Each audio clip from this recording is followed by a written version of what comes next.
What is up YouTube, and welcome to this Rick and Morty Season 5 Episode 3 promo breakdown. It seems a lot of you were very divided on the last episode, judging from the comments on my video. I personally enjoyed the episode, but it did feel like stuff we had seen before, and the decoy stuff felt like the multiverse light.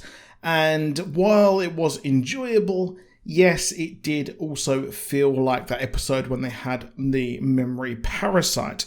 Of course, there were flashes of genius with the wooden puppet decoys and Jerry's post-credit scene seemingly being the best one for me I have seen throughout the entire show's history. But next week looks truly hilarious, specifically because it is based on two cartoons which I absolutely adored back in the 1990s. It seems at some point Rick and Morty are trying to get custom shirts made. As the cold opens are shown on Fridays on the Adult Swim YouTube channel, it is hard to get the context of why they need these shirts and hard to get really the context behind the entire episode. However, we see a t-shirt that Rick and Morty have, and one is a Rick and Morty Pussy Pounders, which absolutely reminds me of the Pussy Patrol from the In-Betweeners movie.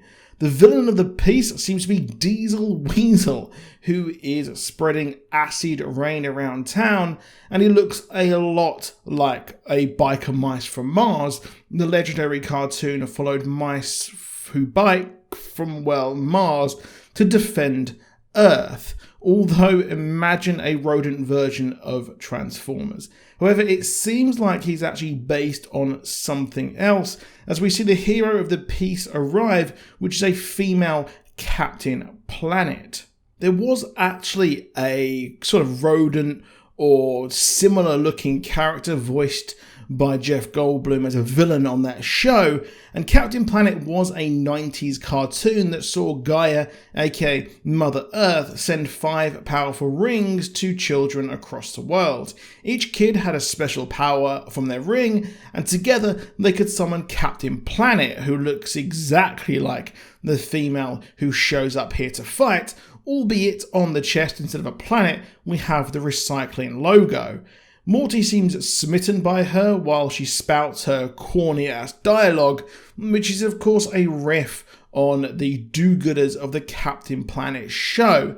Morty does seem to be simping over her, which I really hope ends up with him taking a ring similar to the Planeteer's rings in, Captain Planet. Overall, this looks like a good episode and hopefully a good palate cleanser after this week's absolute chaos of an episode. I doubt we will have much payoff of this week's episode due to the fact it was chaos and is essentially a self-contained story. I do hope we see more of Jessica, but this seems to be a sort of 90s Vindicator episode. The episode itself is titled Rick Dependent Spray, which really could mean anything, as in spraying acid, and may not be too closely linked to the episode. But I think by the time Friday rolls around and we get the cold open, we might get a bit more context like we had with last week. We learned a bit more about what was going on. Now, let me know what you think of the video down below. Please do drop a like if you enjoyed it, and do subscribe with notifications on, and do check out my episode 2 full breakdown on my channel as well. And I hope you have an awesome day, and I'll see you soon, and goodbye.